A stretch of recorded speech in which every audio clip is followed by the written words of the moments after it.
पर हमें ये पता करना है कि हम कौन सा गेम खेलें, कौन सा गेम चूज करें जो हम सबसे बेहतर खेल सकते हैं।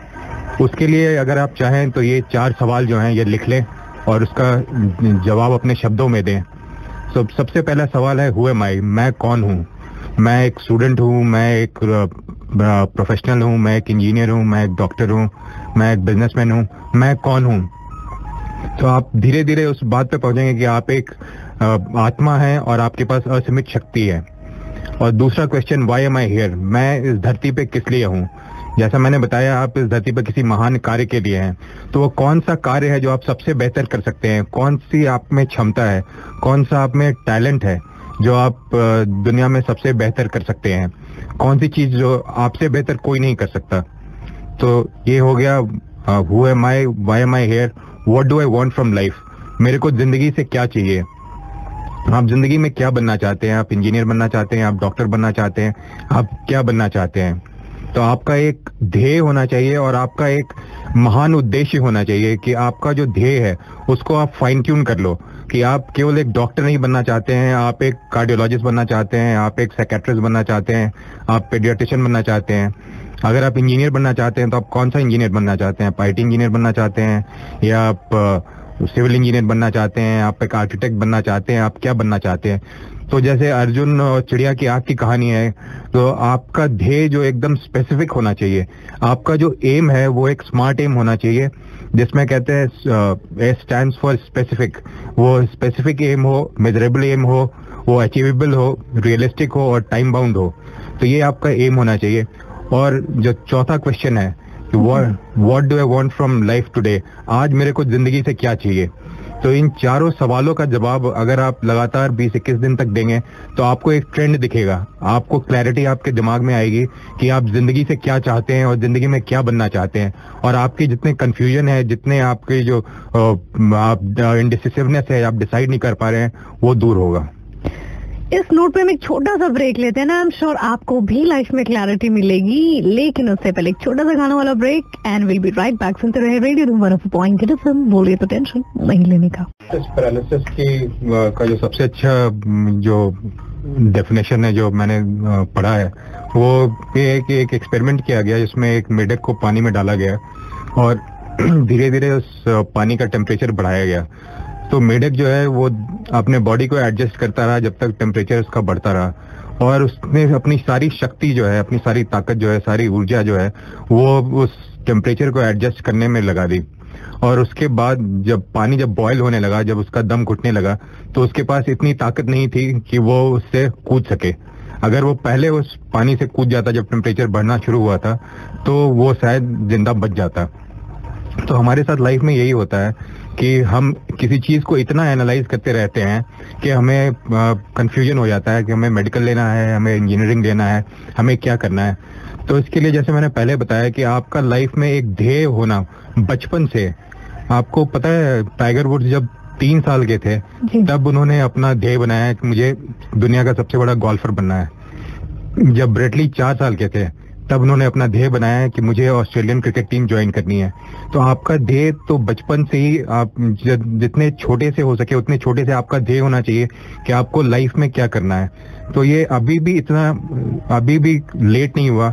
आप जब चाहे अपना ध्येय बना लें और ध्येय जो है अपनी जो मंजिल है, अपना जो एम है वो इतना बड़ा बनाएं कि ये छोटी मोटी जो प्रॉब्लम है, छोटा मोटा कंफ्यूजन है वो दूर हो जाए। ऑन दिस नोट मेरा ये सवाल है, बहुत सारे होते हैं बच्चे जिनका ध्येय बहुत एम जो है वो बदलता रहता है और कई बार चेंज भी होता है। इस बारे में भी हम करेंगे बातें, पर यहाँ पर गानों का वक्त हो चला है तो here will take a short musical break, will be right back. अगर आपका भी कोई सवाल है तो कर सकते हैं ऑन 3982090। Stay tuned. विश्व का सबसे बड़ा गोल्फ प्लेयर बनना है। एक और एग्जांपल जो मैंने पढ़ा था, सब्यसाची मुखर्जी जो बहुत बड़े डिजाइनर है जाने माने, उन्होंने 28 प्रोफेशन चेंज करे तब जाके वो डिजाइनर बने। और बहुत सारे बच्चे होते हैं जिन्हें शुरुआत में मालूम नहीं होता है क्या करना है, बहुत वक्त बाद रियलाइज करते हैं उन्हें क्या करना है। और कई बार ऐसा भी होता है कि हमें लगता है हमें कुछ करना है पर हम शायद उस सब्जेक्ट में उतने अच्छे नहीं। मैं एक छोटा सा एग्जांपल अपना दूंगी। I was very bad at maths, I used to suck at it, you know. कई मेरे लिसनर्स को मालूम है। तो जब ऐसी कोई सिचुएशन आती है कि आपको लगता है आपको कुछ बनना है, कुछ करना है, लेकिन उस प्रोफेशन, उस करियर के लिए आपका एप्टीट्यूड नहीं है, व्हाट देन? जो आजकल साइंस भी इस बात को मानती है कि अगर किसी चीज के लिए आपके पास टैलेंट नहीं है, तो अगर आपके पास एक स्ट्रांग डिजायर है, आपके आपके आपके अंदर दृढ़ इच्छा है किसी चीज को बनने के लिए, सपोज आप IIT करना चाहते हैं और आपका मैथ्स वीक है, बट आपकी अंदरूनी इच्छा है कि आप IIT compete करें, तो आप विश्वास करेंगे कि आपके अंदर जो लॉजिकल और रीजनिंग के सेल्स होते हैं वो डेवलप होने शुरू हो जाते हैं आपकी इच्छा से। तो ये साइंस भी इस बात को मानती है कि आपका DNA चेंज हो जाता है आपके बिलीफ से। ये भी देखा गया है कि अगर कोई शॉर्ट आदमी है, अगर उसको ये लंबे होने की इच्छा है, तो वो उसका DNA चेंज हो जाता है और वो लंबा होने लगता है। तो विल पावर और सेल्फ बिलीफ, फेथ बहुत बहुत इम्पोर्टेंट रखती है। एग्जैक्टली। बातें हम और भी करेंगे, और अगर आपका भी कोई सवाल है तो आप बिल्कुल हमें पूछ सकते हैं ऑन 3982090। तो मैं, क्योंकि फैमिली का सबसे बड़ा सदस्य था, मुझे ये डिसीजन लेना था कि उनको वेंटिलेटर पे डालना बेहतर होगा या उनको नहीं डालना बेहतर होगा। तो ऐसे समय पे आपका जो इंट्यूशन जो है, आपकी जो दिल की बात है, आप उस पे ध्यान दें, और जो दिल कहता है, तो हमने ऊपर वाले के ऊपर सब छोड़ के मैंने कहा कि वेंटिलेटर पे डालना इनके लिए हानिकारक होगा, तो वो डिसीजन लिया, और ऊपर वाले की दया से, भगवान की दुआ से वो अभी तक हमारे साथ हैं। कई बार ऐसा होता है कि हमारे दिल से कुछ आवाज आती है और हमें मालूम नहीं चलता है कि हमारा अंतर्मन कह क्या रहा है, या कई बार हम उसे इग्नोर कर देते हैं। और कई बार लोगों की ये भी उलझन होती है कि हमारा दिल कह क्या रहा है वो हम सुन नहीं पाते हैं। कैसे सुने ये दिल की आवाज? दिल की आवाज सुनने का सबसे आसान तरीका है अपने मन को शांत कर दो, और मन जब शांत होगा तो दिल की आवाज आपको स्पष्ट सुनाई देगी। And then follow your heart, every से।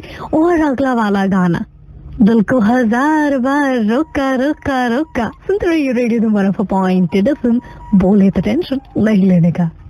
साथ आप सुन रहे हैं धूम उलाला। बज चुके दोपहर के 1 शो के तीसरे और आखिरी घंटे में एंट्री ले ली है हमने, और यहाँ पर हमारे साथ एक कॉलर है अभिषेक, और इनका एक सवाल है, तो हम सीधे बात करा देते हैं मनीष जी से। जी अभिषेक, अपना सवाल रखें।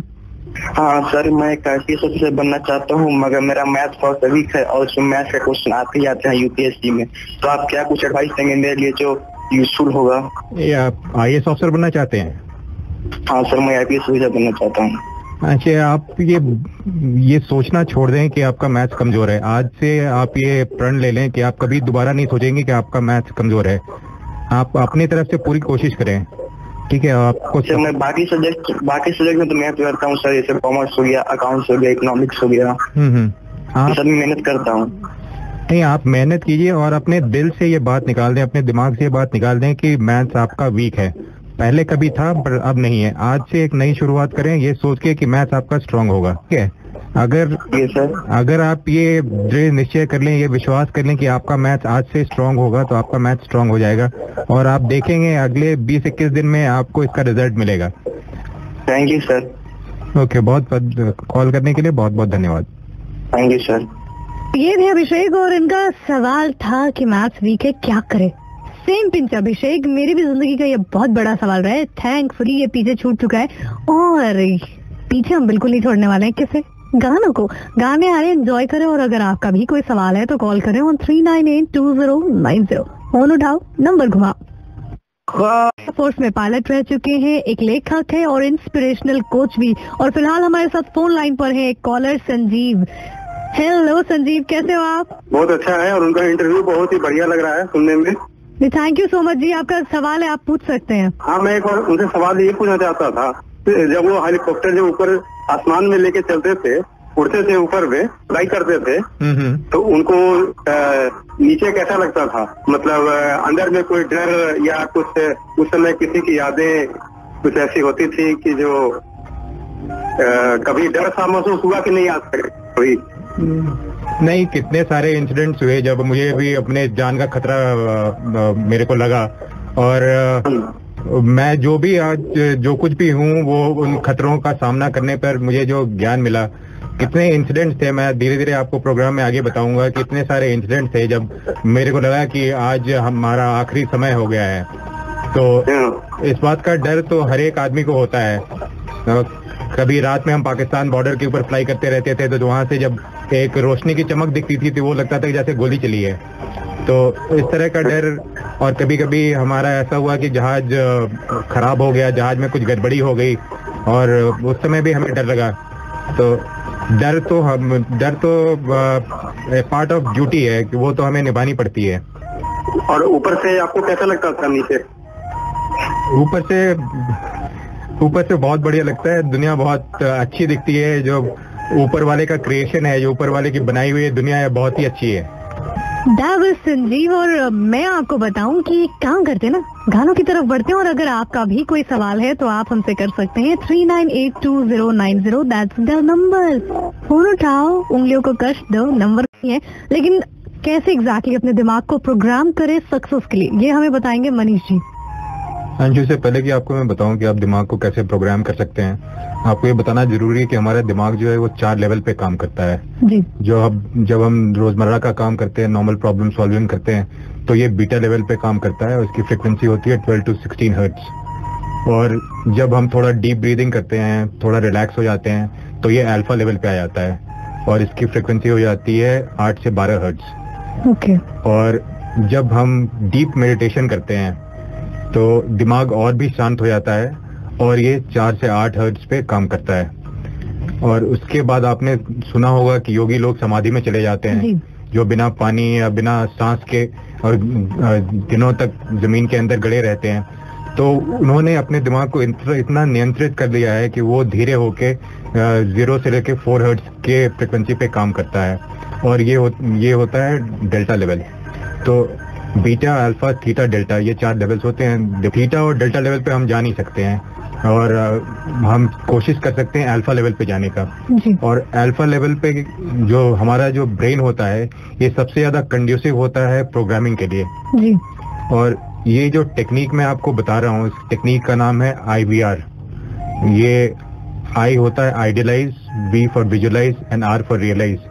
और ये टेक्निक जो है, ये जितने बड़े गोल्फर्स होते हैं, जितने स्पोर्ट्समैन होते हैं, शूटर्स होते हैं, पायलट्स होते हैं और प्रोफेशनल्स होते हैं, वो इस टेक्निक का इस्तेमाल करते हैं। तो इस टेक्निक में आपको क्या करना होता है कि आपका जो आइडियल सिचुएशन है, जो आपका जो सबसे आदर्श जो सिचुएशन है, सपोज आप डॉक्टर बनना चाहते हैं, तो आपका आदर्श सिचुएशन होगा, आइडियल सिचुएशन होगा कि आप पेशेंट्स को देख रहे हैं, या आप इंजीनियर अगर बनना चाहते हैं तो आपका आइडियल सिचुएशन होगा कि आप कुछ प्रोग्रामिंग कर रहे हैं, कुछ प्लानिंग कर रहे हैं, कुछ इन्वेंट कर रहे हैं। तो ये आपका आइडियल सिचुएशन है। तो इस IVR टेक्निक में हम क्या करते हैं, आपको अल्फा स्टेट में ले जाते हैं। उसका एक तरीका होता है, वो काफी लंबा है, मैं रेडियो पे डिटेल में नहीं बता सकता हूँ, पर उसको अल्फा स्टेट में पहुंचने के लिए आप क्या कर सकते हैं कि आप जमीन पे या बिस्तर पे लेट जाएं और डीप ब्रीदिंग करें, पूरे बॉडी को रिलैक्स करें और डीप ब्रीदिंग करें, और थोड़ी देर में आपका दिमाग अल्फा लेवल में पहुंच जाएगा। और आपका जो आइडियल सिचुएशन है, जो भी आपका आइडियल सिचुएशन है, उसको एक मूवी की तरह, एक वीडियो की तरह उसको दिमाग में बार बार चलाएं, और ये आइडियलाइज और विजुअलाइज करके आप उस आइडियल सिचुएशन को रियलाइज कर सकते हैं। And that's how it all happens. वैसे on a very lighter note, ऐसा कोई तरीका है कि हम अपने बॉस के दिमाग को प्रोग्राम कर सके कि देखो अप्रेजल होने वाला है, अप्रैल में सैलरी बढ़ के आने वाली है, मतलब अभी भी लास्ट मोमेंट कुछ हो सकता है? ये आपको बताऊं, इसका भी तरीका है। इसके तरीके के बारे में ऐसे बात नहीं कर सकते, वक्त लेकर बात करेंगे। तो अगली लिंक में मिलते हैं आपसे और इस पर बात करते हैं। Stay tuned. में करने का कि हम अपनी सैलरी अपनी मनमर्जी की, आपको ये बताना नहीं चाहूंगा, लेकिन इतना इस बार आप अपने ब्रेन को अपने कंट्रोल में कर सकते हैं और किस तरह से आप अपनी हकीकत बदल सकते हैं। तो ब्रेन को कंट्रोल करने का सबसे बढ़िया तरीका है कि आप इसको ऑब्जर्व करें। ब्रेन के मन के बारे में कहा गया है, मन एक बंदर की तरह है जिसने अहंकार का जहर पी लिया है और उसको अज्ञानता के बिच्छू ने काट लिया है। तो आप अपने मन को देखेंगे, कभी कहाँ कहाँ भागता रहता है, कभी पटना में होता है, कभी दिल्ली में होता है, कभी होनोलुलु में होता है, कभी टिम्बक्टू में होता है। और जब आप इस मन को ऑब्जर्व करते हैं, इस मन को एक दृष्टा की तरह आप इसके ऊपर ध्यान लगाते हैं, तो ये धीरे धीरे शांत हो जाता है। और जब भी आपका मन शांत हो जाए तो आप अपना जो कंसंट्रेशन है, अपनी जो आपका जो ध्यान है वो अपने सांसों पे केंद्रित कर लें और सांस, हर एक अंदर जाती हुई सांस के साथ सो का और बाहर वाली सांस के साथ हम का उच्चारण करें। तो इसको सोहम मेडिटेशन कहते हैं। इससे आपका दिमाग बिल्कुल शांत हो जाएगा और जब आपका दिमाग शांत हो जाएगा तो आप अपने थॉट्स को भी कंट्रोल कर सकते हैं। भाई बड़ी फिलोसॉफिकल बातें हैं, लेकिन जब आप अपने जीवन में वाकई में से इम्प्लीमेंट करें तब आपको समझ में आएगा कितनी ज्यादा प्रैक्टिकल बातें हैं ये। वैसे अब क्योंकि हम अपना शो जो है कंप्लीट करने वाले हैं, 2 बजने वाले हैं और स्वीटी आने वाली है लेकर अपन का चॉइस, उससे पहले क्योंकि स्वीटी अपन के चॉइस में फेवरेट गाने सुनाती हैं, तो जाते जाते हम आपसे पूछना चाहेंगे, अगर आपको थोड़ा भी खाली वक्त मिलता है और अगर आप गाने सुनते हैं तो किस तरह के गाने सुनना पसंद करते हैं? मैं पुराने हिंदी फिल्मी गाने सुनता हूँ और गजल सुनता हूँ। और इस वक्त अगर आपको ये गाना सुनना चाहें, किसी को डेडिकेट करना चाहें तो वो कौन सा होगा? मैं ये गाना डेडिकेट करना चाहूंगा मेरी माँ को, चंदा है तू सूरज है तू, क्योंकि उसमें एक लाइन है, बनके तू बादल गगन में उड़े, और उस लाइन ने मेरी जिंदगी बदल दी है। तो मैं ये गाना अपनी माँ को सप्रेम भेंट करना चाहूंगा। So here is the song coming up next from आराधना। चंदा है तू मेरा सूरज है तू, लेकिन मैं यहाँ से जा रही हूँ, लेकिन आप भी अपने फेवरेट गाने अपने लव्ड वंस को डेडिकेट कर सकते हैं, अपने फेवरेट गाने सुन सकते हैं, क्योंकि शो शुरू होने वाला है अपन का choice. And once again thank you so much sir, आने के लिए, अपना कीमती वक्त निकालने के लिए और हमसे बातें करने के लिए। थैंक्स अतान। आपका बहुत बहुत धन्यवाद अंशु, मुझे बुलाने के लिए। Thank you so much. So this is me Anshu signing off. Take good care of yourself, मुस्कुराते रहे। ये जो 1.5 इंच की होठों की स्ट्रेच है ना, खूबसूरत लगती हो आप इसमें। Stay tuned. चंदा है तू मेरा सूरज है तू, ओ मेरी आँखों का तारा है तू।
कभी होगी